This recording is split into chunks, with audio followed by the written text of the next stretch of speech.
Hello, everybody. This is Magnum Pi. I'm here with Teku, Golgotha, Vahilo, and Dark Templar, and we're Initiative Zero. And we are so happy that you joined us for our very first episode of Advanced Dungeons and Dragons.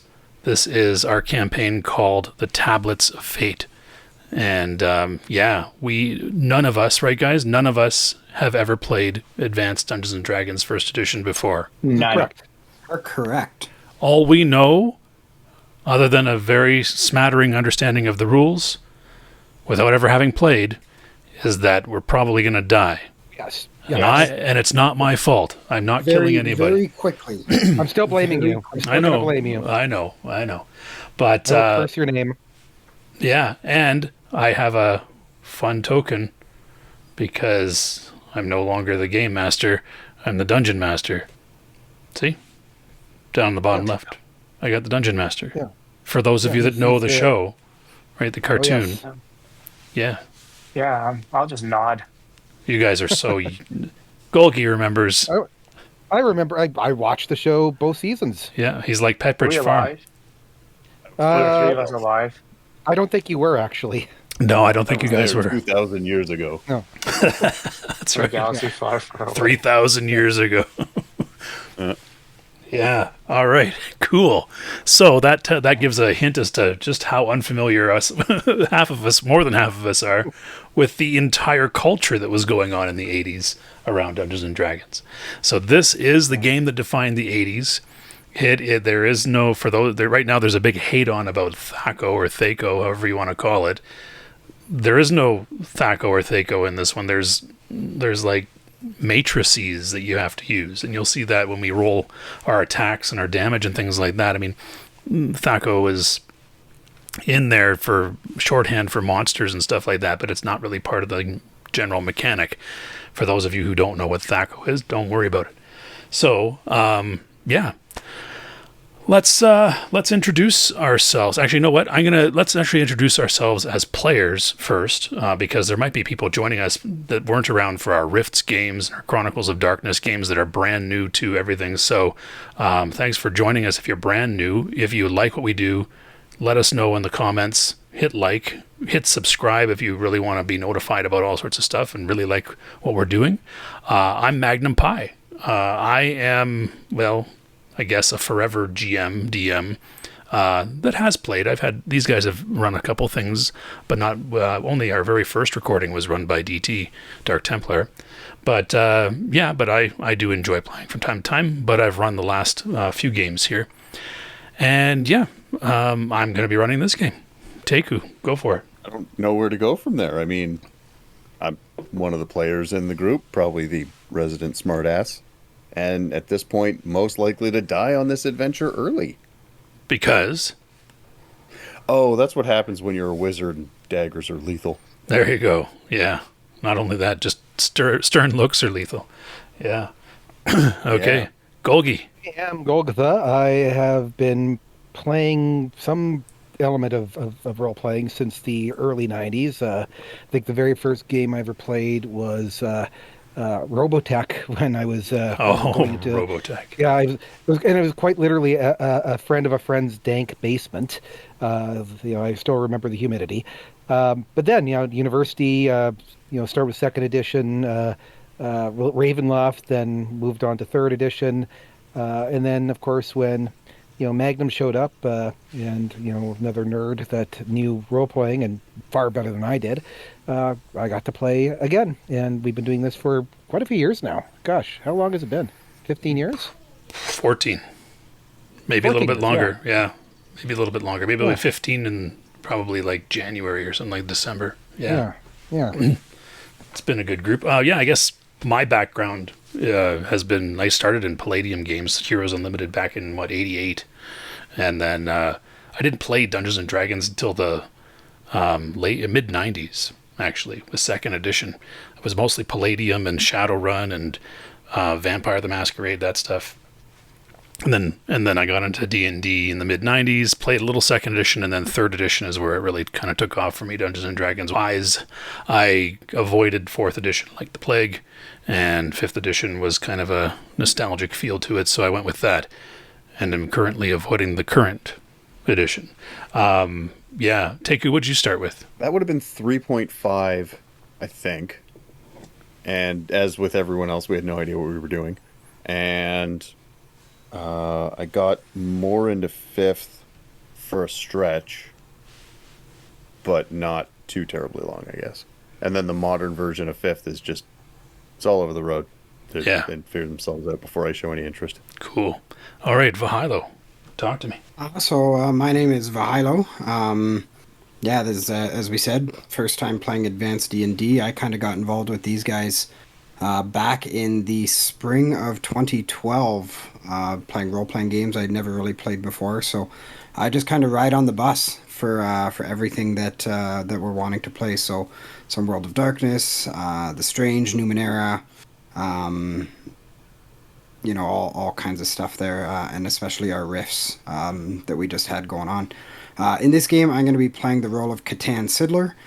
He is a human. He is a thief. And he is a chaotic neutral in terms of his alignment. So that should be a lot of fun. Cool. Oh yeah, Cool. we should have talked about our characters too. We'll come back. We'll let DT talk, then we'll Yeah, go back. yeah. Yep. Okay, DT. Hi, I'm Dark Templar. My character's name is Von Heelsing. He is a human cleric whose alignment is neutral good. He also praises the deity Shantia or Shanti. He's the upper lower class, 8th born. Parents are legally married, and he likes long walks on the beach and saving people's lives, which I will probably be doing until they all die in this particular game. I'm hoping to survive the longest because I'm going to be at the back most of the time, but I feel like it's going to be short-lived because if I know anything about at least one of the players, not going to name who, but I'm pretty sure anyone who's a fan of this channel probably has a good idea of who I'm talking about. They're probably going to run in, recklessly at some point and end up getting us all killed. Hey, you know what? So, whoa. Don't jump the shark here. I didn't even say anyone's name. Call spoilers, goddammit. Right, exactly. I'm sorry, audience. Some people are a little bit, but you know what I'm saying? Wink, wink, nudge, nudge, nudge. Say no more. So, anyways, other than that, though, I just want to circle back a little bit to this dank basement that was mentioned earlier. I had to work hard to leave that alone. Yeah, did you not have light? Did they feed you fish heads while you're down there or something? Or you okay? You want to talk about it? It wasn't my basement. It was like the weird nerds who were, that I didn't really associate with in high school, and then I found myself associating with them. And, it was very stereotypical. You were the weird nerd all along. Well, this is also true. Right, but why did you not do this in a non-bank? No, you don't understand. In the 80s, in the 80s and 90s, that's where you played. Was in in the dank. Yeah, it was a humid. For me, it was a humid basement in southern Ontario. See? It was. I'm not at the lunch. They were born in the dank, molded by. Yeah, exactly. Molded by the mold. Exactly. We merely trained in the mold. They were born in. That's right. There is always my very first memories of playing. There is a distinct musty smell. Yes, basement. Yep. Basement, Yep. Mountain Dew, and Doritos. And I couldn't do the box, obviously. Couldn't do the Mountain Dew though. Couldn't do the Mountain Dew. I guess I always started Sacrilege. just playing in Golgotha's basement. Also my dank basement's awesome and now. no. That was not. Horseshit. My basement is awesome. Your basement is not awesome. dank. No, it was very poshy and cushy and yeah. I served you And harassing. Although the Don't. soundproofing insulation was maybe not the best. Okay, look. When you'd always hear people urinating. It's true. There was a bit of an echo. Yeah. Teku, why don't you tell us a bit about your character? Yeah, Oh, sure. thank Let's do that.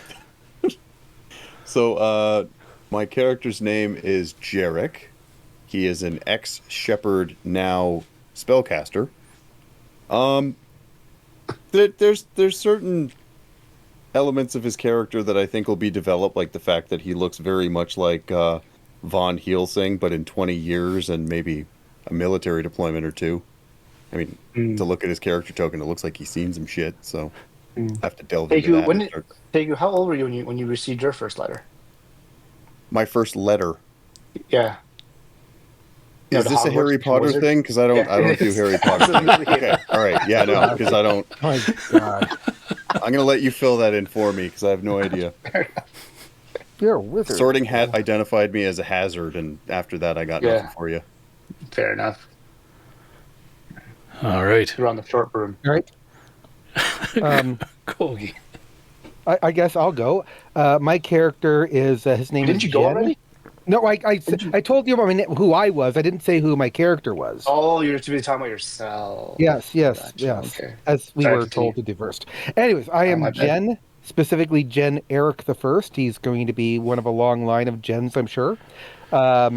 He is a chaotic, good human ranger. He is probably the closest thing to a tank that we have in this group, which is terrifying because Oegavolt. And I guess the one characteristic that is notable about him is that he is incredibly good looking and charismatic. That's true. So nothing like me in real life. Yeah. So we're playing with Unearthed Arcana, for those of you that know what it is, which means they all actually have comeliness ratings. Jen's is like 19 or something like that. Like he I see your swoons presence everybody. cast a spell. Men want So- to be with him, men want to be him. Yeah, something like that. I think it's just all the exfoliation you do out in the wilderness. So Well, there's that. here we are. You guys are all first level. You've recently left the instruction of your mentors, and each of you has a mentor. That mentor is Kelson Darktreader. He's a half-elven pathfinder that's a level of ranger, and he is the Duke's master of the hunt. We'll talk about just who the Duke is, but that's who has basically trained you to be a ranger. Jarek, your master. Sorry. I'm low level nobility, right? You are upper class, but you're at the bottom of the upper class. Yeah, exactly. Yeah. Unlike Jarek, who's lower middle class, your master is Delphin Yellowknife, who is a local warlock, which is a rank of magic user. Okay. Catan, your mentor is Valerian Filvendorson, who is an elf. He's a local elven thief and adventurer who's actually held in quite high regard in the town. And he is the son of another well-known adventurer who nobody's seen in the last 20 years, actually. Van Helsing. He's that good of a rogue? Yeah, he's just constantly making those stealth checks. Von Helsing, said it right this time. Merovina is the local matriarch, which is a rank of cleric of Chantia. And Chantia is the goddess of agriculture. And you're in a small town, and so agriculture is very important. And so she actually trains a number of acolytes. And so there are another number of clerics of Chantia in the town that you're in. Likewise, Jarek Delphin trains a number of apprentices, so you are one of a few that are in town. So you guys are currently in the town of Daggerford. Daggerford is on the Delambir River, and it is approximately 150 miles southbound on the Tradeway out of Waterdeep. Waterdeep is the metropolis of the Forgotten Realms. It is right on the Sword Coast, right in a bay, a deep water bay. It's right on the coast. Daggerford is inland slightly, but inland from the Lizard Marsh, which is, you're about maybe 15 miles from Lizard Marsh, and that's like a marsh off of it's a coastal marsh. So, Daggerford is kind of a similar climate to towns of the same distance from the Pacific coast in Oregon. That's kind of what the latitude is. So it rains a lot in the winter. Doesn't snow all that much here, but you do get some snow, and it's still generally good growing conditions for things and the like. The land gets very hilly and even mountainous as you go east. So there's a bit of a cliff, really, and at the base of the cliff is the Lizard Marsh. 15 miles east of that is Daggerford along this river. And the river continues into hills and into a set of low mountains that basically form what's known as the Dellenbeer Vale. The river kind of bisects them and continues on to the east. There's a number of woods and moors, and the land is kind of almost tiered. There's, several rises to the land that the river will form small cascades and waterfalls on, sort of thing. And where you're at, though, is relatively fertile ground. Daggerford is a small town. It is surrounded by a number of farms and the like. Let's see, just how big is Daggerford? It is 300 residents. And it has a duke. It is the home of the duke, who is the town is named after the family, the Daggerfords. Duke Quill Daggerford is the current duke. He's rather young. His father died recently in the conflict with Dragonspear. Dragonspear Castle was recently overrun by demons and stuff, and Quill's father led some troops down that way and died there. Quill himself was also in the battles there. So there's a number of NPCs and stuff like that you'll come to know as you spend more time in Daggerford. But you guys are currently in Daggerford in the year 1357 by Dale reckoning. That's what the DR is for. It is also known as the Year of the Prince. Every year in the Forgotten Realms is given a name that's almost prophetic. It usually has something to do with a big event that happens during that year. And you are on a holiday right now. It is High Harvest Tide. High Harvest Tide is a day that doesn't actually belong to a month. So in the Forgotten Realms calendar, there are about 5 of these intercalary days, these feast days, that kind of mark significant times of the year. And then every 4th year, they have an additional intercalary day called Shield Meet that happens in the summer, and that's their leap day. High Harvest Tide is, as you might imagine, in the fall, between the months of Eliant and Marpenoth, which correspond roughly to our September and October. So imagine a holiday between those 2 days. It doesn't belong to either month. Every month has 30 days exactly, and 3 10 days. They don't have weeks, they have 10 days, also known as rides. And so it is High Harvest Tide, and whenever the harvest is on, the entire community gets together to bring in the harvest, because you do it when the weather's good. The winter rains will come soon enough, and you've all, particularly Vaughn, who is part of the Church of Chantia, all Chantians will throw in to help with the harvest. They also guide farmers on when's the right time to plant, and they'll even begin sprouting plants in the temple and things like that in the winter. That's kind of what that church does. So Vaughn, you've been working your butt off for the past probably the past 10 days as you approach High Harvest Tide.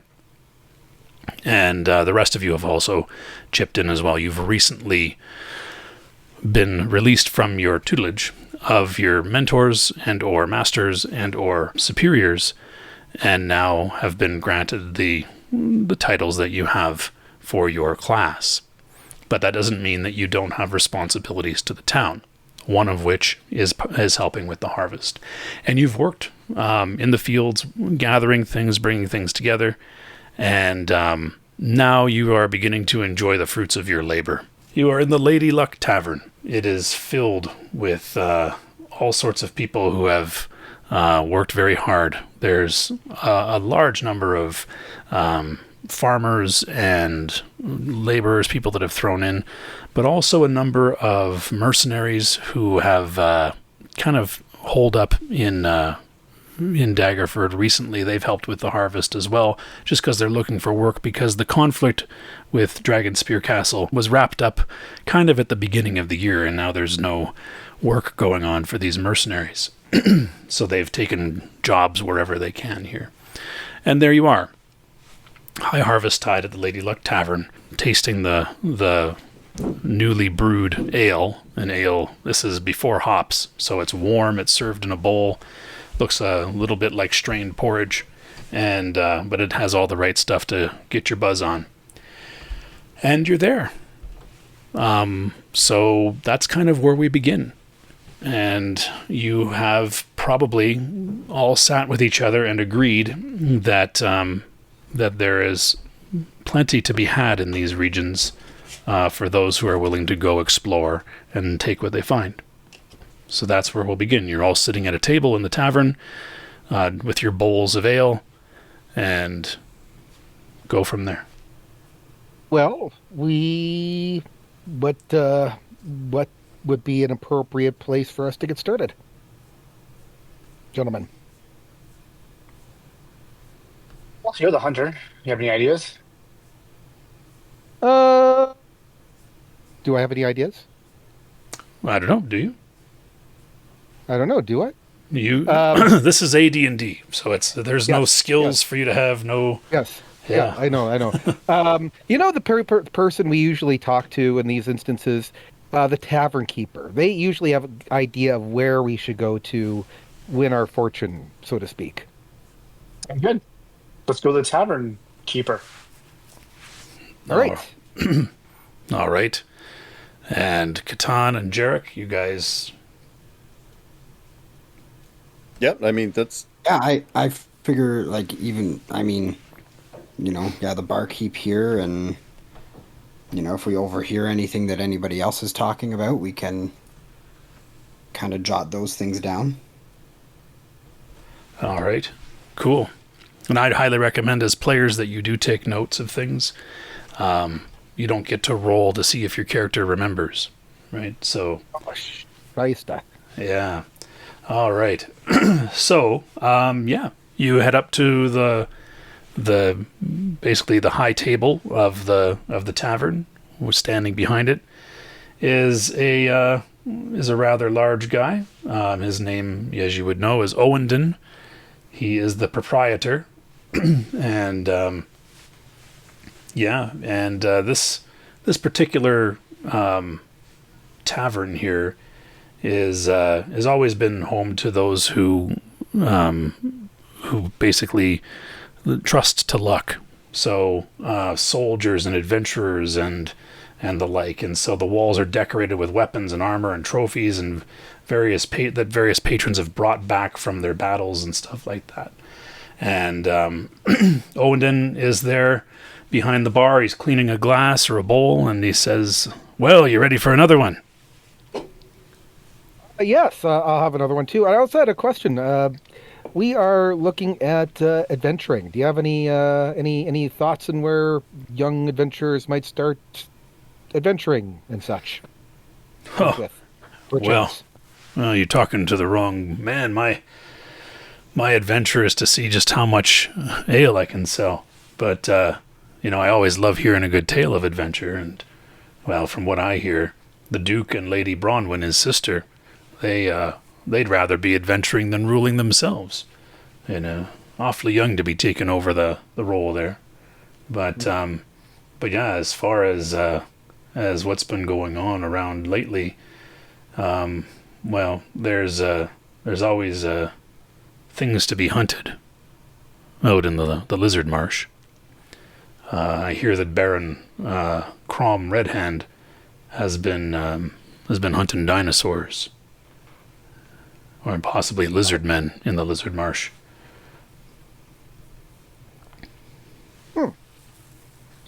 Is there, for example, a adventure bulletin board somewhere?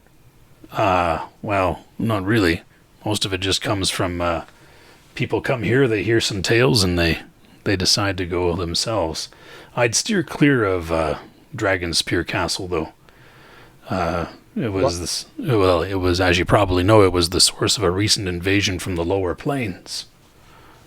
but apparently there's still a way to get to the plains somewhere in the depths of that castle. It was built over a site of evil influences, but they've got it secure now. Apparently they built a temple to Tempest in the, or not a temple, a shrine to Tempest in the castle to help watch over it. So you may want to steer clear of there. All right. Good to know. Good to know. Now, if you go far enough east, you can probably see the mountains from here. The tall one is known as Illifarn. But at the base of it is the Laughing Hollow. It's a fey and enchanted place, and you don't want to go there either. But it's said that in that mountain, Illifarn, is where the dwarves, back in the Fallen Kingdom, created wonders. Wonders. All right, now we're here. So, like, what do you think would be a good place to just start out? We're pretty young. Lizardmen, you think? Well, Geysers? They sound pretty monstrous. I don't know if you want to go What are those monsters? Don't know if you want to go poking the lizard men. I heard that there's a lizard man witch doctor in the marsh who's trying to unify the lizard men. Call him Red Eye. And he's tried to buy metal weapons from the town armory even. He was rather bold and came to the gate. That seems like a bad idea for them to sell them to him, so probably, I would imagine, didn't do that. Well, I don't think they armed him, no, but again, that's all I've heard. You're All right. Kelson Darktreader's prodigy there, aren't you? Me? Yeah, you. What's your name? Yeah. I'm Jen Eric. Jen, right. I've seen you roaming around outside in all the weeds I along. don't believe it. All the weeds along the river there. Yeah, well, that's good. That's good. Nobody knows the High Moor better than him. That's for sure. That's for sure. And he looks over at Catan. You're Falarian's student, we'll say. Yeah, you can call me that. How do you know Falarian? He's held in fairly good esteem here, but what I know is that he and Kelson are actually brothers. They don't have the same mother, but their father was Filfendor, a magician, fighter, thief, and he disappeared some 20 years ago off to the east. They're grandsons of a very powerful elf that lives to the north. Yeah, they're older than they look, those two. But they should be able to teach you a lot. Let's put it that way. You said he disappeared to the east. Is that where as far as the mountains, past the mountains? That I don't know. That I don't know. But it'd be difficult for someone to bring him down. He was well accomplished. And that was 20 years ago. You know, these elves, they live a long time. Mm-hmm. But yeah, their grandfather... You never really talked about that. Oh, I'd imagine not. The brothers don't really even give each other the time of day. Their grandfather, Elorfindar Floshin, Sir Elorfindar, is the one that lives up on his manor there. He's been around, as long as time's existed, I think. He's had many wives, 4 elf children, and many children by human women. If you're looking to learn magic, though, they're the masters of it in these lands. He looks over at Jarek and gives him a wink. I'll kind of smirk back, I guess. Well, thank you. That was very informative. Well, this is just what I hear. Take it with a grain of salt. And how about another bowl of ale? Sounds good. Thanks for all the work you've done. And he slides them your way. All right, so let's go back to our table and discuss who we should talk to. Cool. You make your way back to the table, and as you are making your way back, you notice maybe a handful of men that have seen seen a lot of action, a lot of scarred faces and scarred forearms and missing fingers and things like that. They're also making their way to the same empty table. Hello. Oh, there we go. That's who was talking over there. Yeah. I mind if we share a table with you. Oh, absolutely. Have a seat. So they sit down, and you can see the bench kind of bend under the weight of these rather hefty guys. You clearly have been men of the world. Yeah. Yeah, we have veterans from Dragonspear.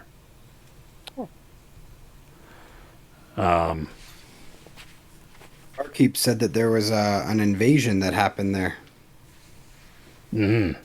Demons.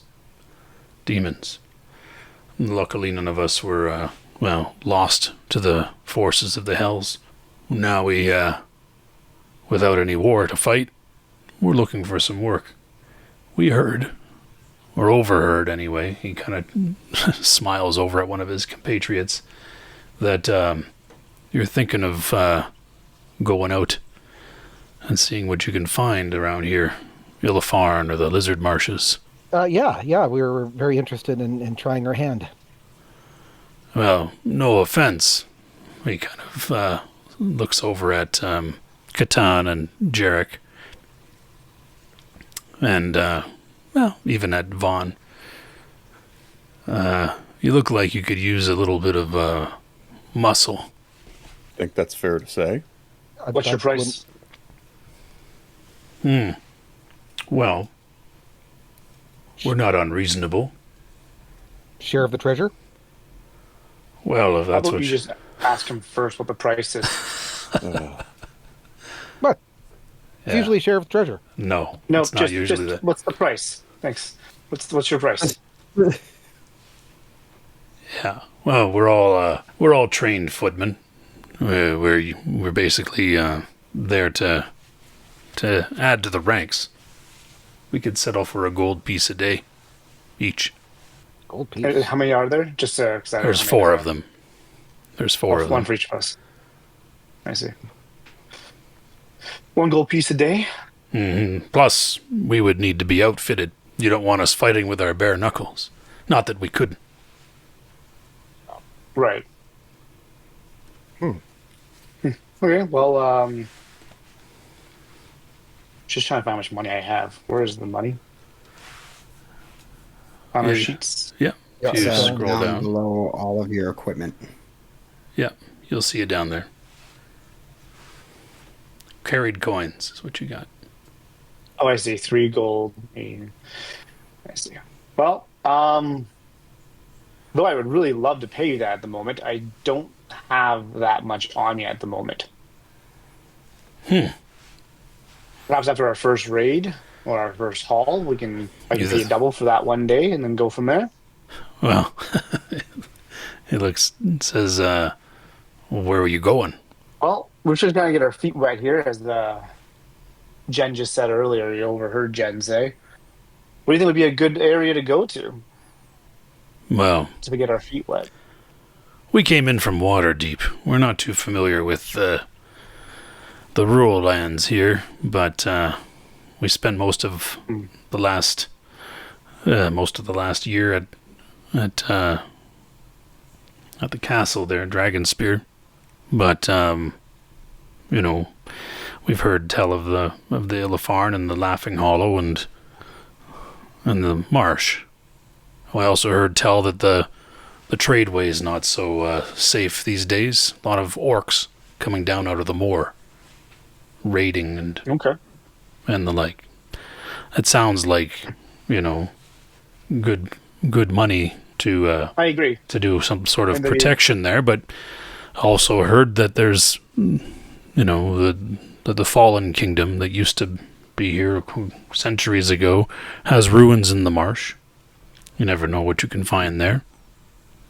That's true. Have you ever fought lizard men before? Oh yeah.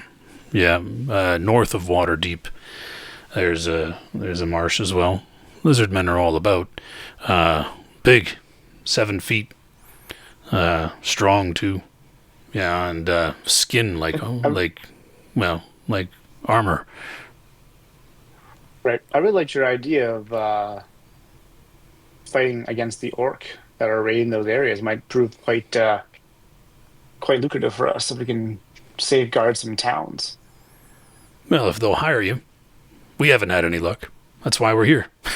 They kind of just laugh. But What do you guys think? depending on the orc, The only they may or may not have anything worth taking anyway. That's true, but we might get paid by the actual town though for saving their asses. They're getting raided all the time. But I mean, Something we can bargain. true enough. I was going to say though, if they haven't hired these gentlemen, I don't know if they'd be willing to hire people like us. But maybe. No, but we're going with them. Oh. Maybe it's strength in numbers. the only other idea I had is maybe if we were to reach out to your order, Vaughn, they might have something that needs doing. We could. That's fine. We can try that, but up to you guys. These fine gentlemen here are willing to lend their services for a fee, but hey, listen, what's your name? Sorry, I didn't catch your name. Oh, I'm Salan. How you spell it? Salan. Excellent. How about we get back to you? I'm just gonna go and check with my order and a few other places, and then we'll probably come back. I really appreciate you guys speaking with us and offering your services, but at the moment, like I said, like I don't have that much money to carry around at the moment, but we'll see where we go from there. Let's just leave it at we've got to figure out something to do before we start making friends, as it were. That's Well, fair. Is that okay with you, Sloan? well, we'll be here till they kick us out. They've offered us board till the end of the year for our services that have been rendered against the Horde and Dragon Spear. So we'll be enjoying the fine drink and food. He says, but I happen to have a little bit of this. And he kind of reaches into his into the fold of his shirt there and pulls out a flask. Takes the cork out and takes a swig. Offers it to you. I take a swig. Oh, and it burns all the way down. He's like, pretty good stuff, huh? Right. Oh, yeah. I'll definitely put hair in your chest. That's for sure. Oh, and take it off again. We found that in a stash at the castle. And he takes it and passes it to one of his friends. Passes it over to another one. He says, I'm not drinking that. I saw what happened to the Duke when he drank a potion from that castle. It's like, this ain't no potion. It's whiskey. It's like, I don't care. Don't need what happened to him happening to me. What happened to him? Well, there's a reason why they call him Quill Greatshout Daggerford. He drank a potion that he found at the castle, and it gave him the ability to shout like a damned horn of blasting. Stripped him of his voice. I happen to like my voice. I sing rather nicely. So you can have your whiskey. I'm real excited to follow up that particular plot line just to hear Magnum have to sing. I'm This a might lumberjack be and the I'm pool of okay. money, guys. Yeah. Yeah. There you go. Cool. All right. And the whiskey gets passed around. And you begin to feel the effects. And the ale flows freely because, this is part of the payment for a week's hard work. And the music begins. The laughing begins. The stories begin being told. There's a stone in the middle of the tavern where people toast to those who have fallen in battle and fallen in adventures and things like that. And the night wears on and wears on. The rain begins that night, so it means you've been lucky that you've got the harvest in time for the rains, and you know that the party will continue well on through the night into the next day. People will have harvest tide stretch well beyond the actual feast day, and sometimes for 2 or 3 days, especially if it's raining and they can't bother to go out and do more work anyway. Then it's time to celebrate the harvest. And so at some point, a roast pig is brought in, and there's a great celebration. And we fast forward to the morning. We'll even do this by random, so you don't think I'm doing anything to anybody. Jen, you're 1, Jarek, you're 2, Catan, you're 3, Vaughn, you're 4. All right. Catan, you wake up with your face in a bowl of what's left of ale, your hair sopping and the like, your head pounding, and Jen, you wake up under a table, and Jarek is asleep against a post, and Vaughn, you're laying on the table, face down, and you stir because you hear the voice of a woman, and it's not a voice that you like to hear from, because you've heard her voice before. Her name is Sherlen Spearslayer. She is the commander of the Daggerford militia. And she's, "There you are," she says, and you can hear her rump her spear on the floor. Up, you ragged ass bunch of no good. You're supposed to be on duty." And she rattles the floor again with her spear. Unfortunately for you, she is talking to you. Everybody who is able-bodied in the town has to serve militia duty at least 3 days a month. It makes sure that the people are trained in case of emergency. It makes sure that the town is constantly patrolled and guarded.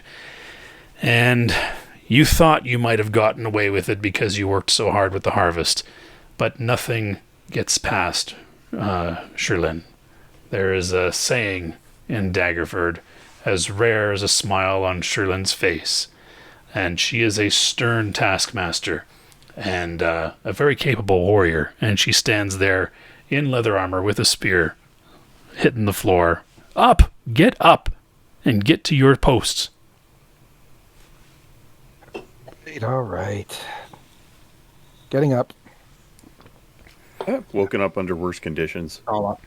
Yeah, I really have.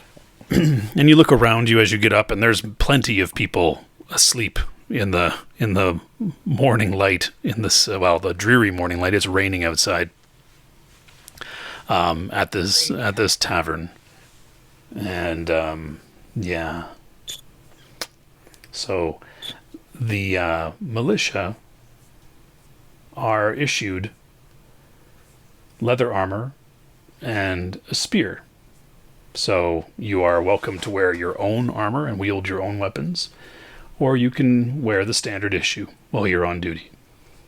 Or none if you prefer, but I think I'll be wearing my own and using my own weapons. all right. And I don't have the capacity to wear armor, so... That's right. I mean, you could, but it would not really... It'd be more of a hindrance than anything. It'd be a detriment, so yeah. Yeah. If the armor you're issued is ever ruined, you have to pay for it. The spears, however, are replaced for free, since they're a stick with a sharp point. If ever there's a need, the militia are issued a war horse from the stables, from the Duke's stables, for transportation. The horse, of course, is expected to be returned, and if something happens to it, well, that could be rather costly. So, and you have to serve these 3 days and show up for training at least once a month. That's part of the stipulation. And so you are brought out to the armory, and those of you that want leather armor or don't, I'd imagine that all of you will wear whatever armor you currently have, because it's either leather or better. Does any of you want a spear, or are you good with what you have? I am good with what I have. I'll take a spear. All right. I will Cool. keep it what I have. I'll leave my quarterstaff, but take a spear, I guess. Okay, That's so helpful. yeah.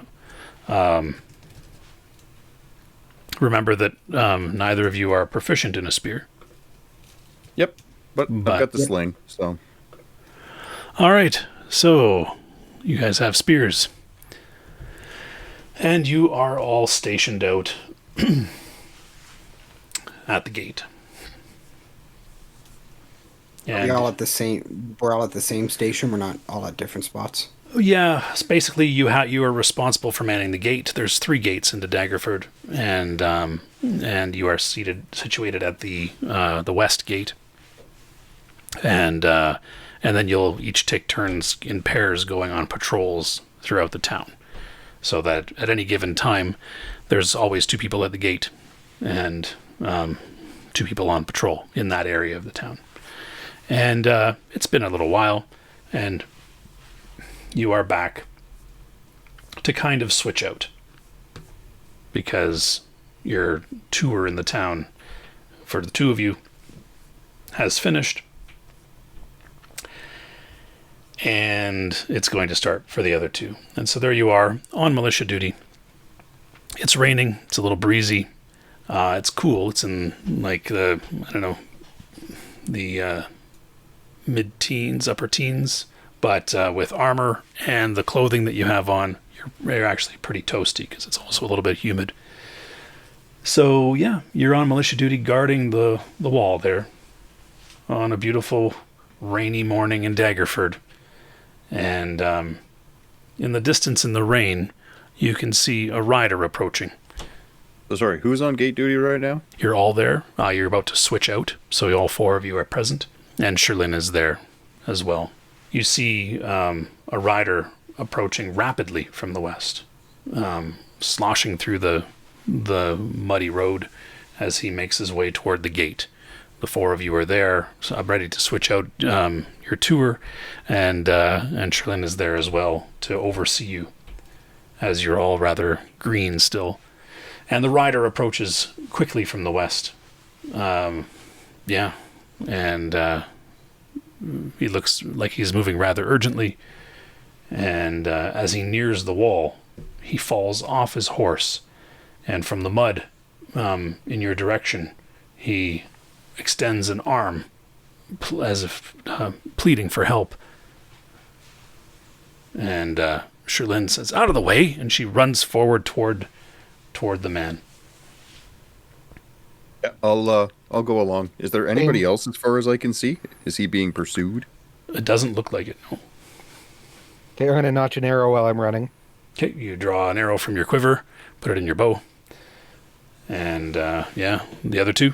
I'm going to wait for the other 3 to go first, and then I'll be last. I'll walk. All right. Yeah, I'm running in. Okay, you run. So the cleric, the one that can actually help injured people, takes his time as the rest rush to him. And as you approach, Sherlyn gets there first, and you hear the man saying, "Lizard men," he gasps. "Lizard men raided Baron Crom's holding. Need help, please." And he collapses into unconsciousness in the mud and the rain. Ooh, lizard man. Okay, we should probably Let's bring him in. drag him to the cleric and see if the cleric can heal him. And Sherlyn looks over her shoulder at the slowly approaching Vaughn. "Get over here! What are you doing?" Just being cautious. I never know. It could be a trap. "He's collapsed. Do something, cleric." The man could have been bait. I will do something. Don't worry. I will cast my... I would Pure recommend... light- I'm going to intervene just a little bit. I wouldn't waste a spell. You have a healing skill. I do? You do. Oh, Healing. Healing. Yeah, I see. Yeah. Okay, yeah, I'll do that. All right. So you should have a little roll button to the left of that line. I clicked it, yeah. And you should have a dialogue that pops up. There you go. Success. I rolled a 0. Well done. So, Wait, I rolled a 0? The 0 You're are right. good? you're trying to roll I'm under going to your... crush this game. You're trying to roll under your wisdom. Yeah. Well, look at your crushability here. Yeah, so you know how to, some knowledge of doctoring to heal wounds and stuff like that. This man is dealing more from exhaustion and what appears to be smoke inhalation than anything. You give him some air, and you have an herb or something like that in your pouch that you stick into his mouth. And you tell Sherlin that, Vaughn tells Sherlin that he needs to be brought inside out of the rain and rest, but keep the windows open. Give him lots of air. And she says, okay. She says, but the four of you, waste no time. Baron Crom is a friend of Daggerford. The Daggerford militia is the nearest help to him. Go investigate his holding and find out what happened to the Baron. I will take care of him. And she points to the man that's collapsed. She easily picks him up. She's rather strong, and heads into the town. Right, let's get our I horses. agree. And The three of you should definitely go. let's get our horses and let's go. The four of us. Yep. Will Those these are count as three. our days of service? She doesn't respond. What about Salon and his friends? Is it worth trying to bring them along? You have to head back into the stables to get horses. So Yep, get if our somebody wants to head to the tavern nearby and see if they're willing to come along. Being able to afford them is one thing. Being able to get them out is something different. If the head of the militia is willing to lend us some gear, I'd be all too happy to take them along and pay their wage and all that good stuff. Well, I would say that you have grabbed a spear that you don't know how to use already. And same Yeah, with I'm happy to Catan. hand that off. Right. And three of the four of you aren't, well, actually all four of you did not take the leather armor that's due to you. So, Yeah, so we can hand that around. and that's all the militia would get. Right. Yep, I'm entirely too pleased to shell out 4 gold to get 4 bodies. Cool. All right. So you shell out 4 gold. So you're the one that's going to the tavern to recruit them, or? I guess. While the rest go prepare the horses? Yeah, preparing the horses. All right. Cool. So off you go, and you guys head to the stables to prepare the horses. Perhaps one of the three of you can go get the armor that you declined before, and 2 more spears. I can do that. Okay, cool. So Catan and Jen are prepping the horses. Jarek, you walk into the tavern, and the scene is a little bit different than how you left it. People have woken up and gone about their day, but there are still a good number of people here celebrating the harvest again, kind of the hair of the dog sort of thing. And certainly eating some porridge over in the corner are your out-of-work mercenaries. And I'll kind of call across the bar and say, Salon, if you and the boys are interested, we might need you on this one. And he looks up You from said his 1 gold apiece? He looks up from his porridge and smiles. He's like, my boys, we got some work. And they're like, all right. Let's go. We got armor, spears, and horses waiting. Let's get out of here. And these guys have not shaved in a while. They've bathed probably even less frequently. And one of them raining, takes... That works. I know. Just keep your arms up. Yeah. One of them takes a scoop of porridge out of the bowl with his hand and just puts it in his mouth and kind of pulls it out of his beard and slops his hand off the floor and, chews it up as he kind of gathers up whatever he has there and puts his feet back into his boots and pulls up his pants. I don't know, whatever he's doing. And this is a really detailed game. I know. It's a lot of detail. I don't know. Anyway, he goes out and Left foot is follows you. missing a grommet. Like Yeah, it's pretty good. All right. And they head out with you there.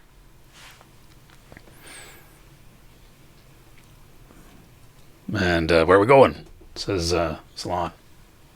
And I'll give him the quick breakdown. of, rider, smoke inhalation.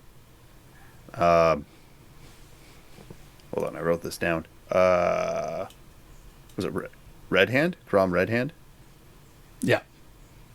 Yeah. He came from his keep, so we're going to go try and help them out with what they've got going on. All right.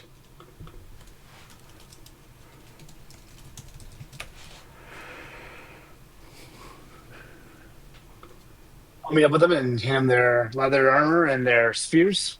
Yeah, once you all meet up at the stables there, you hand them, they're like, oh, that's what we got, huh? Leather and Can I spears. ask a question about the stables? Yep. Where's my mule?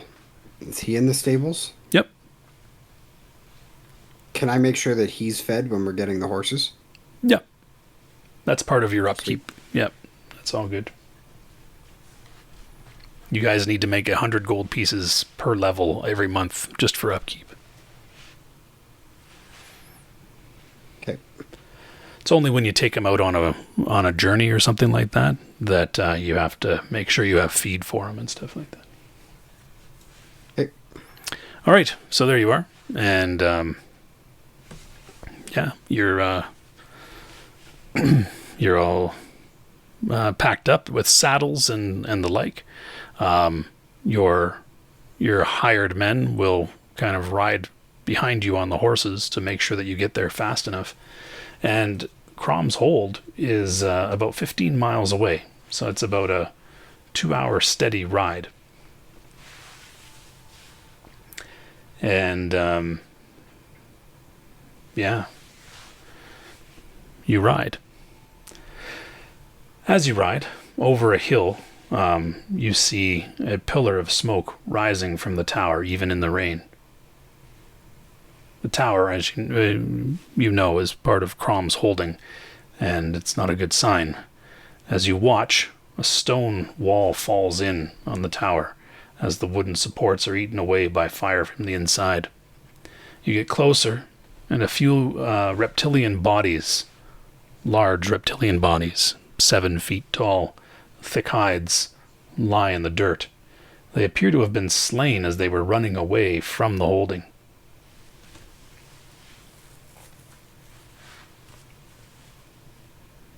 Well, I will draw my sling and check to see if there are any still alive. Okay, you dismount and you take a look at the lizard men. Yeah, they definitely look like they were killed as they were trying to escape. They're still clutching some of the loot that they took from the holding, mostly cheap household items, nothing of really a lot of value or anything like that. You notice that the one thing that's common amongst all of these dead lizard men is that they're all wearing ornamental belts and baldricks that are interlaced with blue feathers of some sort of, well, you hope it's a bird and not some sort of giant feathered reptile. But, yeah, and the number of dead lizard men increase as you get closer to the entrance of the courtyard of the castle. How many do we count roughly? There's a good number of them. Let's see, how many are there?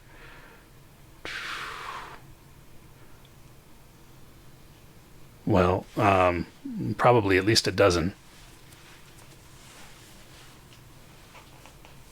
And yeah, as you approach the courtyard, heat from the fire is intense coming from the actual buildings in the courtyard. These were set ablaze inside. It's been rather dry up until now, so all of the stores that have been brought in recently are rather dry, all the wheat and things like that, and it just went up. Yeah, members of the fire is starting to die in the rain, but still it's burning hot. Members of the household and some of the serfs, mostly women, are mourning the dead. There's a good number, almost 20 people whose bodies are being laid out in the courtyard here. Suddenly, an ash-stained woman accompanied by a forlorn attendant, rushes toward you as you're coming in. Who's in the lead here? I would be in the lead. Okay, the woman throws herself at one of your horses there. Well, you only have one, so at your horse there, Jen. She says, "You must help him. You must," she sobs. "He's gone after the rest of them into the swamp," and she raises a hand pointing in the direction of the lizard marsh. Who's he? The attendant fills in for her. He says, "This is Pian. She's the Baron's wife. The Baron and his men had been out hunting, and when they returned, the lizard men had completed their raid on our holding. The Baron slaughtered the looters to the lizard, and then seeing that," he points over at one of the bodies covered by a wet blanket now, "that his only son was one of the victims, he swore bloody vengeance against the marauders and left in hot pursuit. He went in the direction of the lizard marsh. I can only imagine he went in there to finish and clear the marsh of lizards." "Please," says Pian, "you have to help him. He can't be in there I'll alone." turn back to the others. Who was following him? Do you have any men with him? He took some men. Not many. There's not many left. Not many. Almost Right. most of the 20-some people in the hold were killed. Whoever was out on the hunt with him, maybe a half dozen. All right. Well, we should probably head that direction as well. I'm going to grab one of the baldricks off the lizard men, just in case this comes up later.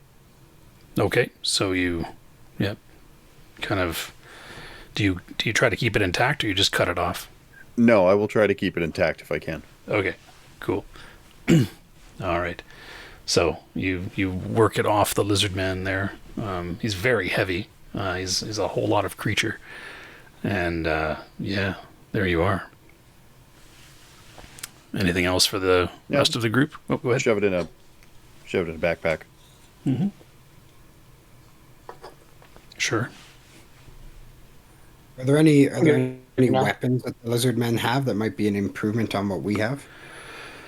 Not really. It seems that if they had a weapon, they must have dropped it or something like that. I mean, they have teeth and claws, so they're naturally armed. These ones are wearing clothing, and you know that Red Eye, another lizard man, had been bargaining for weapons. So, but these guys, it looks like that if they had weapons, they dropped them when they set fire to the place and grabbed what they could and ran. Daylight's going. We need to haul. All right. I agree. Cool. All right. So, you and your mercenaries head into the lizard marsh.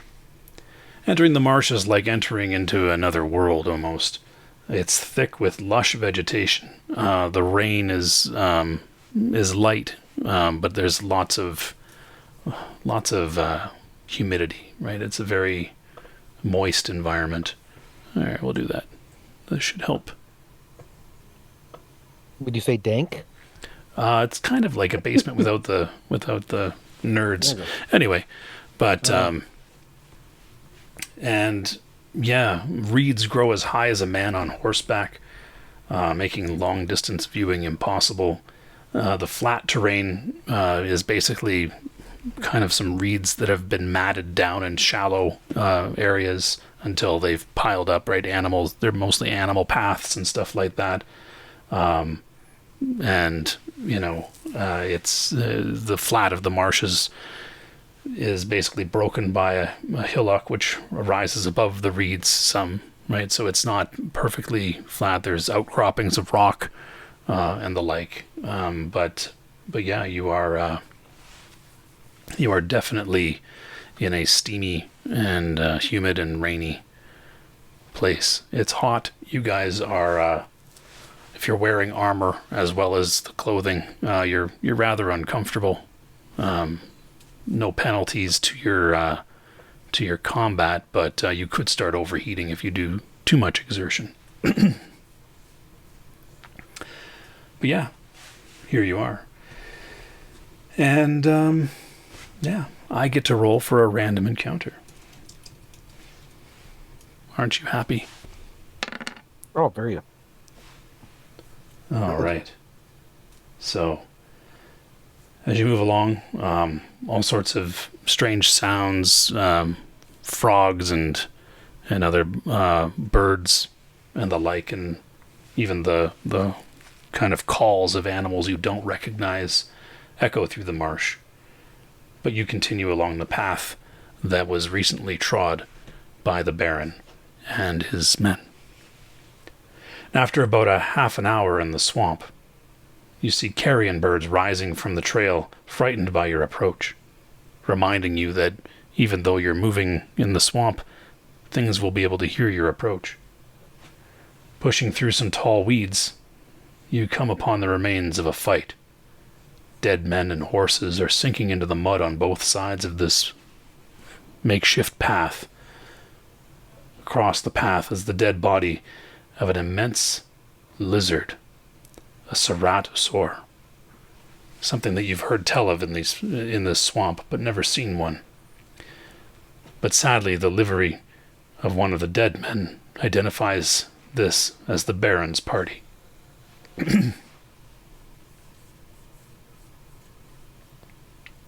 Do we know what the Baron looks like?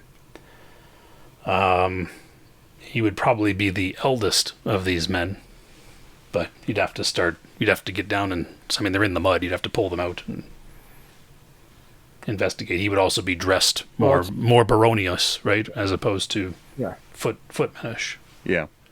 We should do that anyways because there could potentially be a survivor. Or some spare equipment. Also true. Or some money. Yeah, I don't think we'd do that. Why not? Why not? Because we are good characters, right? The point is, we are nonetheless going to check. You're a good character. Yes, we're gonna. So we are going to check. Actually, Jarek, it's a good thing that you asked about the Baron. Identifiable things. You know, as a magic user, that it's been rumored that Baron Crom Redhand had his signet ring that he wore was magical. Ooh. I'm sorry, the witch? The signet ring Signet ring. that he wore Oh, or wears it's rather, magical. is magical. Yeah. Yeah, you wouldn't want to take that, you know. So like No, I would you. hate that. That'd be my least favorite thing. Yeah, unbelievable how you do it. All right. So there you stand Then in again- the marsh. Yeah, no. I mean, we should check to see if there are any survivors. Totally, dude. Yep. So I will hop down slowly, pensively, looking at everyone else. Yeah, I was getting down. I'm gonna Yeah, give I you a could do crisp that. high five before you do that, just so that you have my support. Yeah, no, you're left hanging.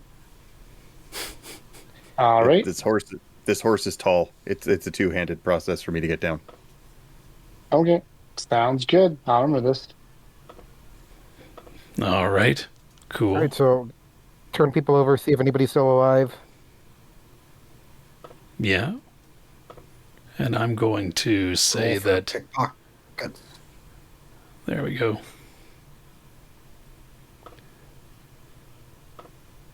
Sorry, I'm just keeping track of the time here. Because Gary says that if you don't keep good timekeeping, then your game is shot. So, there you are. And you guys... Sorry, you dismount. And you start going through things, pulling guys out of the muck and stuff. Yep, checking cool. for the Baron and his All right. incidentally mostly irrelevant magic ring. Yeah. Okay. And as Very you do relevant. Very. Yeah, as you do so, you pull men out, and they're some of them are partially consumed, as is the Baron, who is thoroughly dead and missing a leg and a good section of his lower torso. His hand is also missing. Doesn't look like it was gnawed off, which of course also his armored gauntlets are missing, and that would be the hand that had the ring on it. So it doesn't look like it was bit or ripped off. It looks like it was cut off. Yeah, and you can tell that several of the men actually are missing their weapons. Man. What about the large lizard that's dead? It is What's going on with this rather thing? big. I'll show you what a ceratosaur looks like.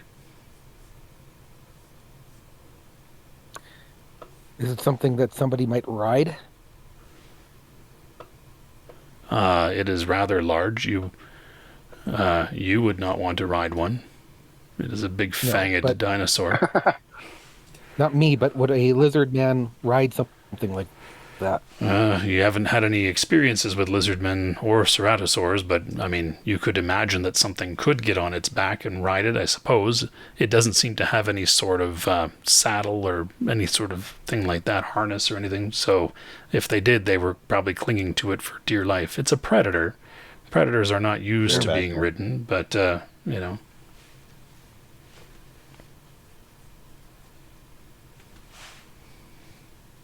Okay, well, All right.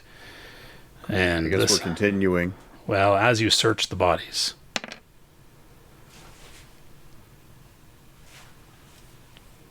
you hear sounds off in the marsh. Things moving in the reeds. But nothing seems to stick out and come at you. I'm going to jump back up by my horse because I know that being on a horse is probably better than being on the ground if you're going to get into combat. All right. Should we bring the Baron's body back? No, not right now. Well, I mean, are if we leave it here, it's gone. It's going to be eaten or sunk. Yeah. I wouldn't want to Let worry it be- about stretching let it to be get it and risk ourselves. Well, I think Agreed. we're taking it out with us right now, aren't we? Are you leaving the marsh now? No, we're all getting back on our horses. Yeah. Yes, I thought Yeah. too. We're seeing what's coming in, and we're getting ready to run away. Yeah. Or Well, at least yeah. run behind Stan and his friends. So I will put the body of the Baron on my horse with me. There's no room because your hired guy is on the back of your horse. I thought he had Oh, his yeah, own we're already horse. doubling. No, Yeah. no. There's only 4 horses to be had.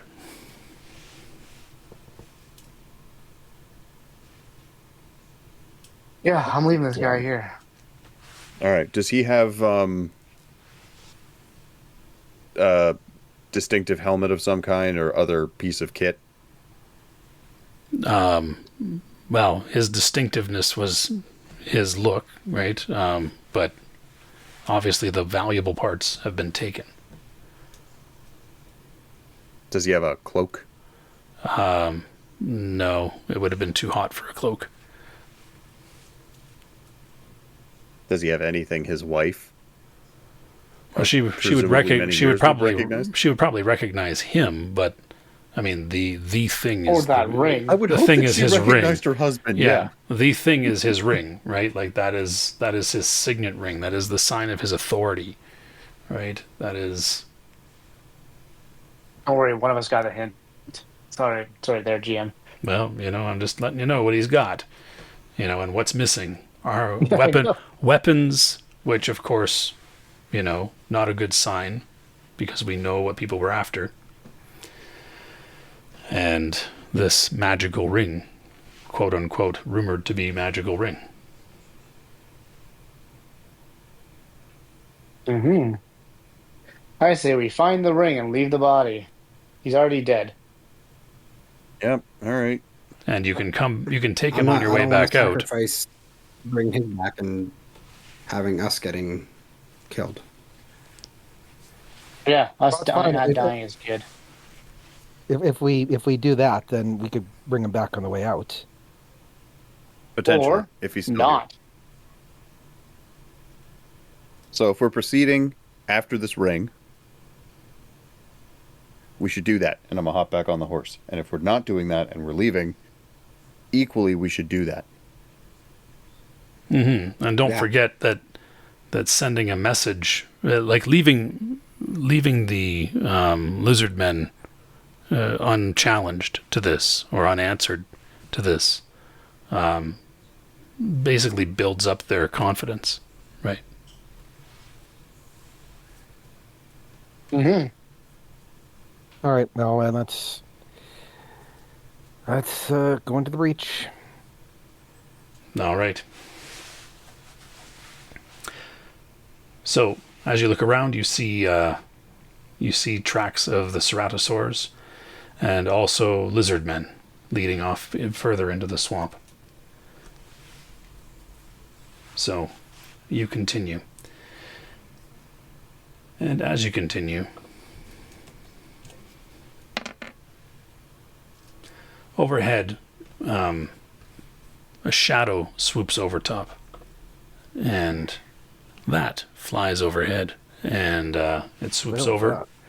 That is a pteranodon. What we need to do, unfortunately, is roll for surprise. Oh, but I'm not often surprised, am I? Not often. And that means your party isn't either. All right. So I guess I'm rolling for surprise, right? You are the one. Yes. All right. Where's my surprise here? I know we talked about it, but I can't. Up near recall your where it is. intelligence. Up near my intelligence. Mhm. All right. There we go.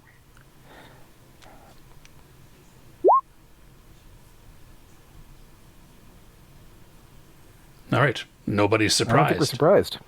Nobody's surprised. Awesome. So,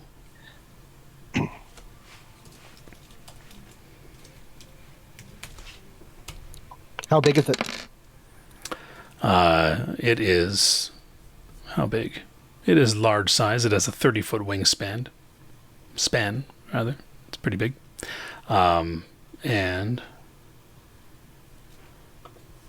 it is about 120 yards away above you, swooping around. So that means we roll initiative.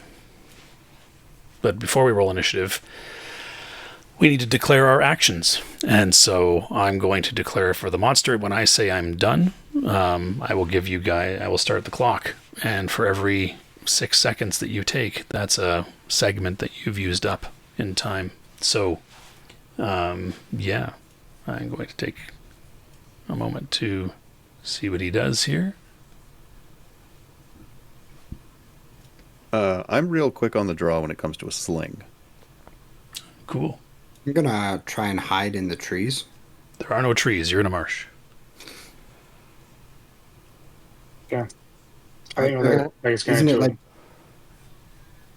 Isn't there any like taller? There's tall grasses. Brush or taller. Yeah, tall grasses on either Grasses? side. Yeah, On either side of this. On either side of this path, though, is basically mud and water. So you can go into the mud and water if you like. A horse can go into mud. It can. It might get stuck. And Yeah. okay, if you want to do that. So I'm going to. I mean, you guys can talk amongst yourselves about what you're going to do.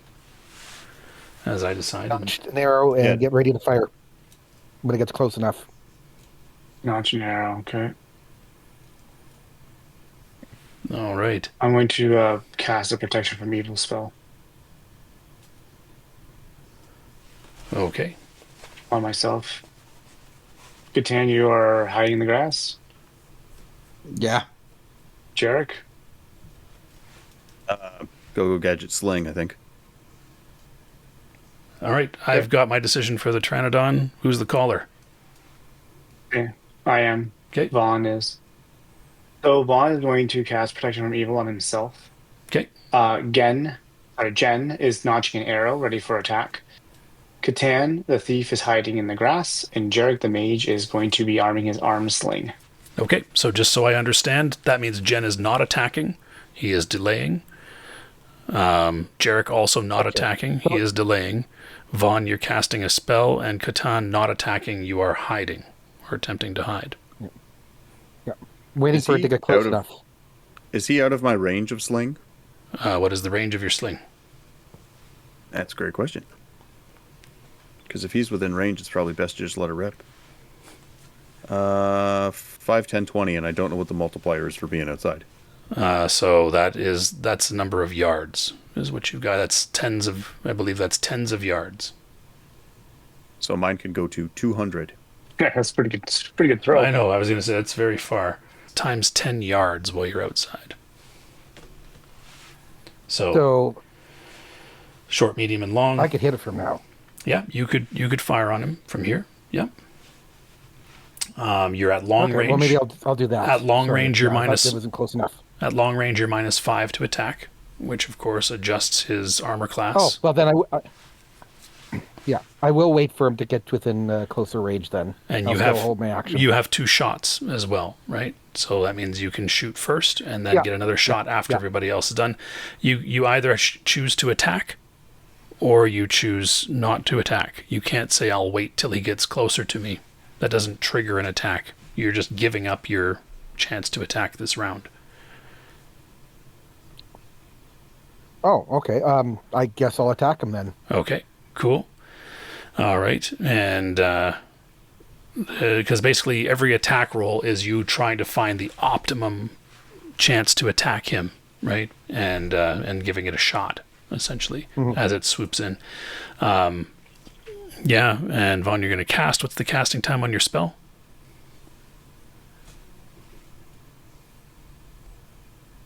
One. Casting time is 4 segments. No, sorry. Yeah, cool. 4. Yeah. Sorry, my apologies. Good. And Catan, you're moving into the muck. All right. That's right. And Jen is 1, Jarek 2, Catan 3, Vaughn 4. And so Vaughn and 1 and 2 is you, 3 and 4 is your mercenary. You. So, cool. All right. And now we roll some initiative. So, Jen, you're going to go first because you have 2 attacks. And so you'll get a shot off, but we need to roll initiative first. So who's rolling initiative for you? Not me. I could roll it. Okay. Okay. I was going to say I could roll initiative, but Cool. Go for it. That was me rolling. that's already, did you roll? Okay. There you go. 4. So you guys go first. So Who normally rolls it? whoever you choose. All right. Nice. So, yeah, that means that that first up is Jen with his shot. So you are -5. So just make a normal attack roll. Don't put the modifier in. The modifier is going to be adjusted when we see what you roll. And we adjust this guy's armor class. Okay. So this guy, the armor class gets reduced. So he has an armor class of 7 with an armor rating of 6. Cool. So that doesn't adjust anything. 7 is a 13, but we reduce it by 5. So 6, 5, 4, 3, 2. So you needed an 18 to hit him. So your arrow flies past him as he swoops in. Next up is our next ranged attack, which is Jarek.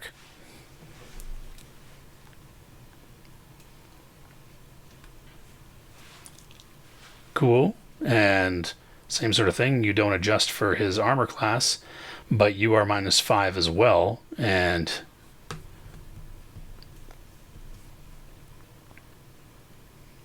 armor class 2 is a 19, so you also miss with your attack. And he swoops in closer. Vaughn, you are casting. And what we do is we take a look at his roll, which was a 4. Or was that... no, that was me rolling. Sorry, a 2. And we subtract your casting time from that, which is a 4. And that gives us a 2. And so that is the segment that he will attack you on. So he gets at you before you get your spell off. And he is going to roll to attack you, spear you with his long beak there.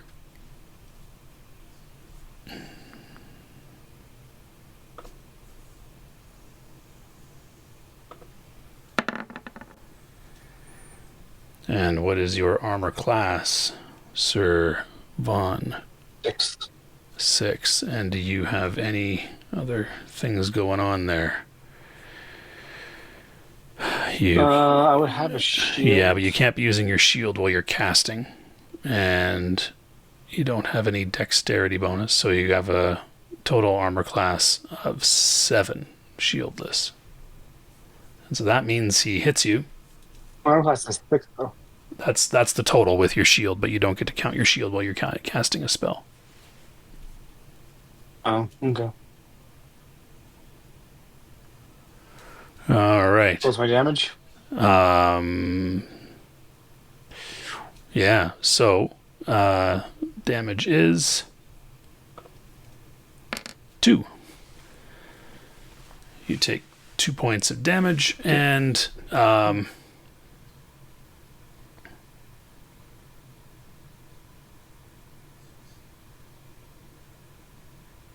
yeah, and you get speared, and you feel yourself lifting up out of your saddle. That brings us to Catan, who is moving into the water there. The horse not really wanting to go in, but you force it to, and the guy on the back of the horse is like, I don't really think this is a good idea.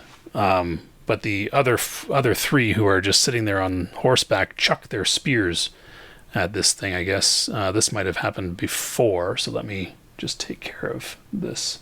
Isn't it wonderful not knowing how everything works? Let's see what they got.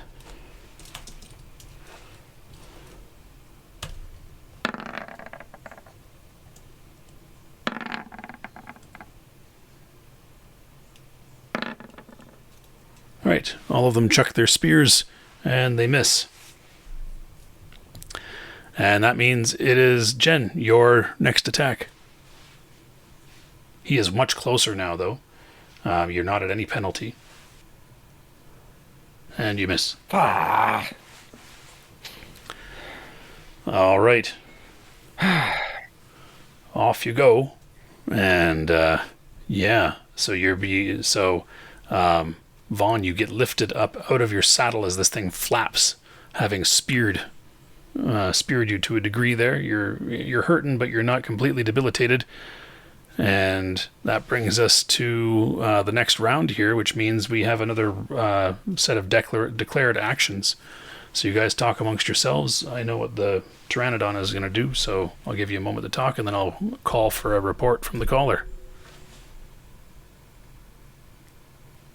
I'm going to try to shoot him again. Yeah, I think it's a good idea if we just keep trying to hit him. Right, shoot. Okay, you can hit him with a weapon. Well, if the guy on the back of my horse wants to get engaged, I'll come out of hiding. Okay, so you'll turn the horse around and come out of the water. Okay. Yep. Vaughn. Cool. Fuck. I'm gonna try to stab it as it, or sorry, hit it with a club as it lifts me in the air, I guess. Okay. Gonna beat on it with a club. Cool. All right. Right. Well, I'm the closest to it. I have nothing else to do. That's right. You might as well hit it. Let's roll for initiative. Yeah, I'll roll again. You're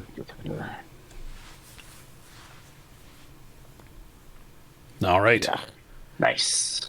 Cool. It is just going to try to fly away, which will put it back at a longer range. So but although it's climbing, let's see what its move is. So yeah, one move gets it up there. So yeah, he'll be at a long range, and but he's not moved yet, right? He doesn't get to move yet because first it's Jen with his arrow attack. right. Hopefully I can hit it this time. All right, here we go.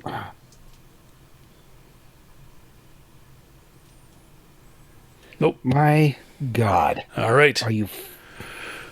Is my reaction adjustment or missile adjustment? It does count. Yep, you go before him.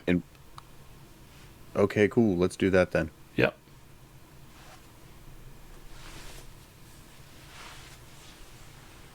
All right, and an 8 does not hit. That's good. So cool, and Not hit.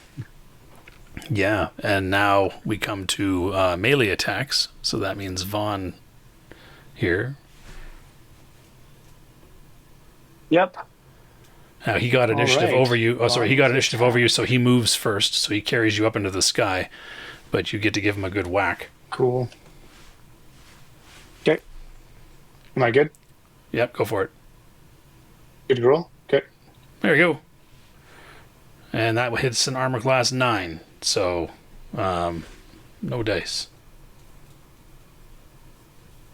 And Catan, Apparently not. you move out of the swamp.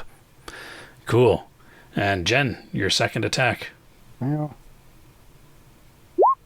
Nope. Jesus. All right. It's a waste of time. Yeah, it's a rough set of rolls here. Okay. And very far away. Now, luckily, you are speared by this thing, Vaughn, so he can't keep pecking at you. He's going to have to find a place to set down and get you off his beak to start pecking away and tearing away at you. So you've got a few more swings. Fantastic. Yeah, you've got a few more swings here. So it's going to be a little bit of flight for him. Yeah. I'm just curious. How do I miss point blank on this while I'm being impaled by this thing? You're flying, right? He might have swooped one way, and we can interpret that in many different ways. Again, it's a minute worth of swinging. That was your first. That was your first real attempt at actually connecting in a minute of swinging. So it is you, but you can. He's just going to keep flying, so you can have another whack at him. Will do. I will try to whack away when it's my turn. What do you guys want to do? No, there is no. He's out of range. You're the only one that can do anything. Oh, okay. Sorry. I will try to whack. Yep. I somehow lost my whack. Where is it? Where's my club? God damn. There you are. Okay, whack. Attempt number 2. Why is it freezing every time I press that? That is a miss. All right. And so another minute goes by, soaring away, and another whack. Yep. Another whack.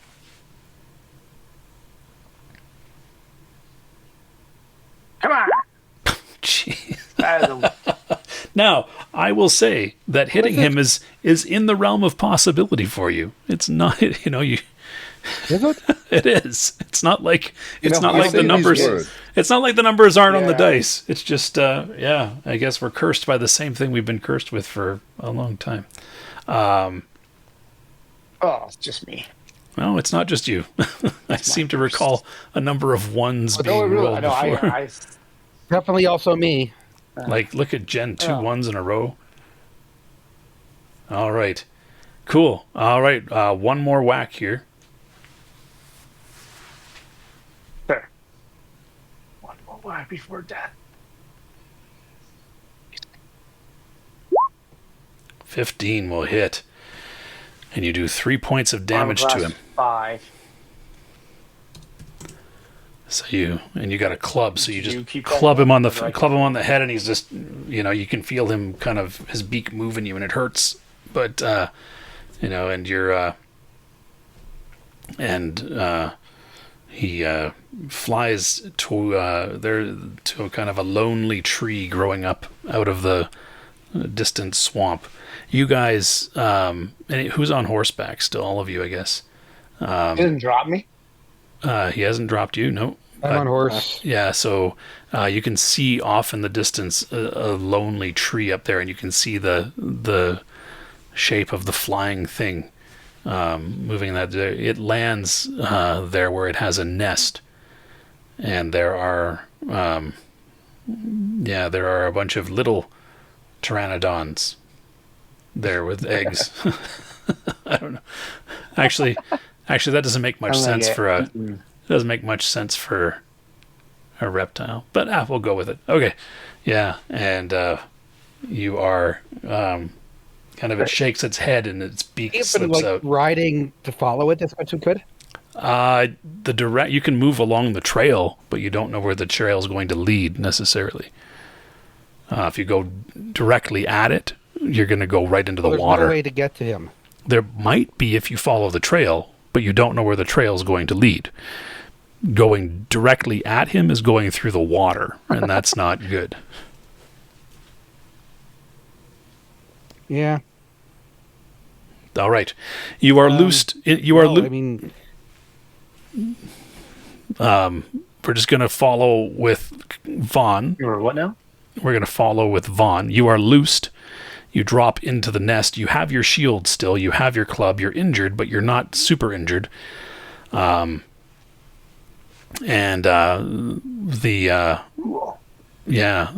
Pteranodon will attempt to peck at you. Give me an initiative check for yourself. Initiative. It is right here. Sweet. Click. Submit and be 1. Hey, look, my third one. That's a good, right? Ones are good. In some games. It's not this one. Jesus. All right. Well, there you go. Some things never change. Yep. I am dead. Nope, you're in negative hit points. -1. Yep. -1. Oh, All right. you guys will not reach me, and I will be dead. No, not necessarily. All right. Cool. There you are. The remainder of you, what did you do when you saw him get taken off like that, flying off like that? Try to find a way to get to him. All right. So continue along the trail, or At a fast pace, as quickly as we could with All right. good reason. yep. So slosh, slosh, slosh. There you go. And you make your way in that direction there. And you are able to, you come around to sort of a bit of a bend with a mound to your left and the water to the right. You'd have to dismount. You may want to lessen your load, but it looks like the water is rather shallow. You could wade out to this tree where you see the Pteranodon perched up high on a nest up at the top. It's a dead tree. It's not within range. Oh yeah, you could probably shoot at it. Yeah. How far is it? Probably what? I'd say you got a range in yards, right? So your 50 yards is quite far. So yeah, it's short range. Okay. Well, I'm gonna fucking shoot it from here. Okay, cool. And Jarek, you Cool. can also launch if you wish. Yep. Fire away. Cool. So Jen, you go first. That didn't hit. Nope. And now Yep. Jarek No, Nope. I didn't. Yeah, I was gonna say. and Jen, your next Well, it's attack. good that we've discovered the number 6. That's right. I don't know. Your second attack, Jen. There you go. And Hey, fucking finally. you hit him. For 2. And it looks like it just kind of went down. Isn't that a large object? Oh, that's right. He is That was a large. large. No. Yeah, you're right. You're absolutely right. And you hit him, and he lets out a terrible screech. You can see blood on the end of his beak, and he flaps and flies off, leaving the nest. What would you like to do? I'm going to climb into the nest to get our friend. All right, you're trying to climb up. Do any of you have rope I think I have some rope. and a grapple or anything? And I like have a that? grappling hook, I think. That's awesome. I have rope. I have a grappling hook. Cool. What else do you need? You just gotta need something to latch that hook onto after you Yes. throw it, right? Cool. So you tie off the rope onto the grapple. Yeah. Swing it around and launch it up there. And it catches. And yeah. Now your thief probably has the best climbing skill of all of you. Yeah, so maybe Thief should do it. Right? What's your I have climb walls. walls? Yeah, which means Would that be the same as climb trees? I would say the tree 85%. I would say the tree is even easier than the walls. There's handholds and all sorts of things. Plus, you have a rope that you're using too. So I would say you don't even have to roll to climb up this tree. And you're going up. Oh, hell yeah. Okay, you wade out there with the rope and the Yeah, grapple. going up. Yeah, you wade out to the tree with the rope and the grapple. Your foot kind of sinks into the mud a bit. You're like, whoa, that's a little bit deeper than I thought. But you manage to make your way there. You swing the grapple out. Up it goes. Clink. Or I guess it's a dead tree. It hooks in. And you make your way up. The rest of you watch as the thief scales the tree. And you get to the top. And you see a bunch of small pteranodons pecking away at Vaughn, who lays there I'm going to motionless. notch another arrow just in case something shows up. Okay. What do you do, Catan? I mean, presuming that helps. Yeah. Vahila, what does Catan do up there? So what do I see when I get to the top of the tree? You see your friend Vaughn being pecked at by baby pteranodons. Well, I feel like I can't get my friend without attacking these baby pteranodons. Yep, and I will give you your backstab. Attack them, then Mama's gonna come. Maybe. Oh yeah, because they can't hear me theoretically. Well, they're too focused on their meal. Oh sweet. Yeah, so I want to. I can't even remember where that is on my sheet, but yeah, I want to attack them. So pull my short sword out and attack them. All right. And stabby stab. So there's a little box there that you check to have your backstab count. Backstab, check. And give her a roll. With my short sword.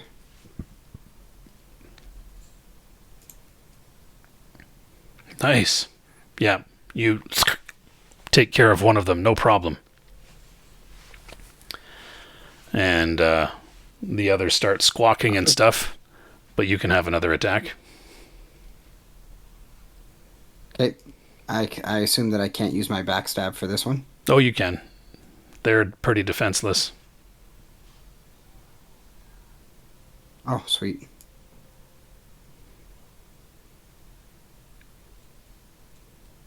All right, but not that defenseless. And yeah, so you have killed the one right in front of you. You could go for a grab and take him. They'll each get an attack on you, though. There's 3 left. Yeah, so I think I still want to keep attacking them. Okay, so I think if they get an attack on me, I'm going to die. Roll initiative. They got a 6. Shit. Yeah, well, you got to roll your initiative.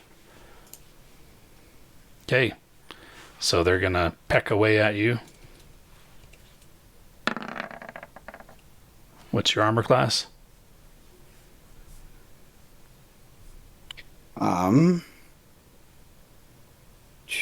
Where's that on my sheet again? My base is my total is 7. 7. Cool. All right, so that's 1 point of damage to you. As one of them pecks at you. Okay. Another point as a second one pecks at you. And that one hits your armor. Takes a tear out of your leather armor. Your turn. I'm gonna use my sword and go after the closest one to me. All right. Now, I don't get that backstab, or do I still get that backstab? No, not anymore. Not anymore. They know you're there. They're attacking you. Yeah. All right. And 11 hits a 10. So, yeah, you're good. You do 6 points of damage to him. And that's another one dead. Now initiative again. Sorry, more to go. I get another attack? Okay, there you go again. Well, this is initiative. So you roll your initiative, just a d6. Oh, initiative again. Yeah. Okay. Cool. You get to go first.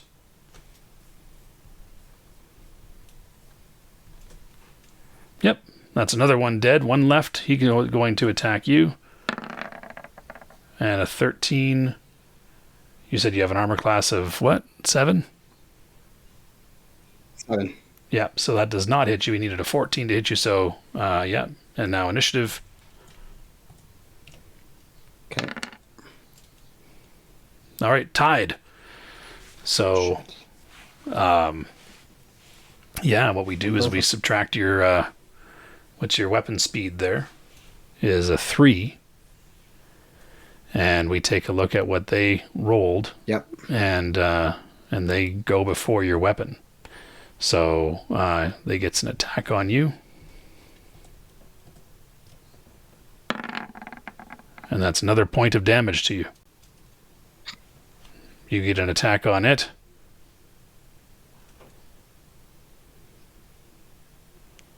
And you kill it. So it's just you, 4 dead pteranodons, and Vaughn. Pick up. All right. You pick him up. And you bring him back down. This is where I need you to make a climb check. Okay. Well done. Well below, so you climb back down and carry Vaughn back over to the side. You get him there, and now there's a need to stabilize him because he is not doing very well. So who's got the best for that? Ironically, the cleric, I think. Well, of course, but that's not really an option right now. Why am I minus yeah, 7? so here we go. Aid, consisting of binding wounds, starting respiration, administering a draft of spirits, healing potion, etc., or otherwise doing whatever is necessary to restore life, will stabilize him put him basically into coma for 1 to 6 turns. Thereafter, he must rest for a full week minimum, or he will be incapable of any other activity other than what's necessary to move slowly and at a pace of rest and eat. So,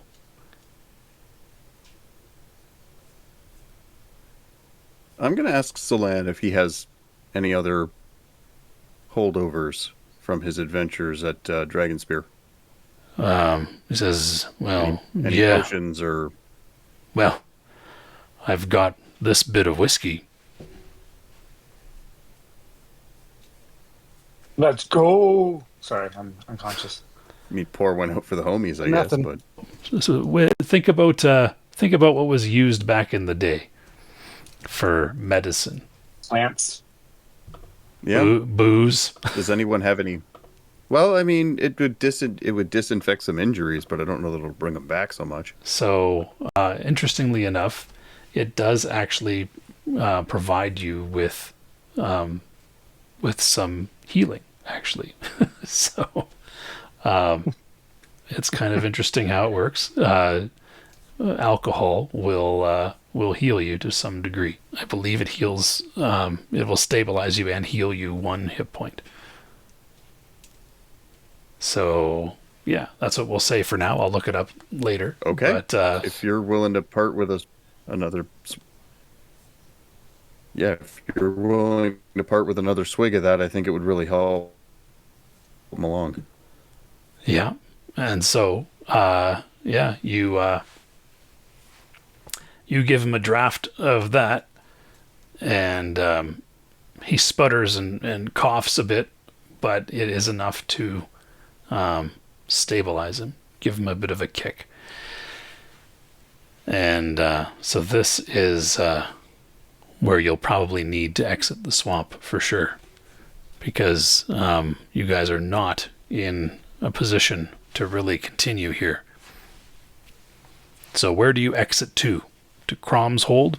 Yeah. or back all the way to Daggerford? I would say Crom's Hold because it's closer and they're going to need help. Okay, but are you in a position to help them? It sounds like you guys need help. You need the attention of a we healer. Yeah.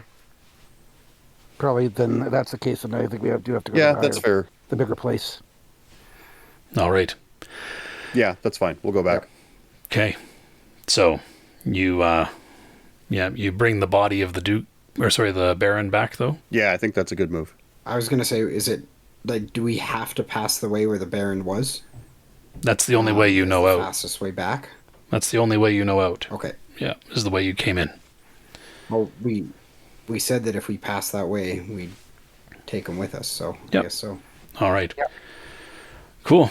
So you load him up and bring him out, and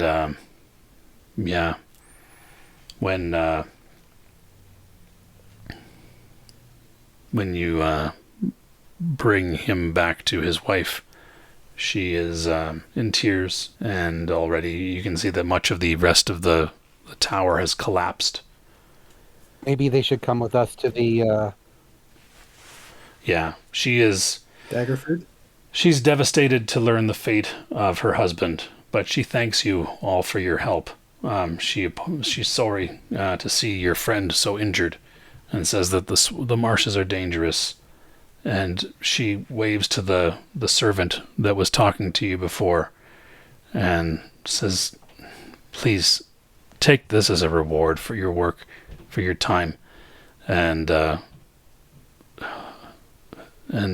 I'm sorry to have had this happen to your man. There's no one here to claim the Baron's holdings anymore, so we'll retreat back to the town. We had such hope for our son, but she and her servant will take your escort back to Daggerford, as the rest remain there to bury the dead, and that's where we will wrap things up.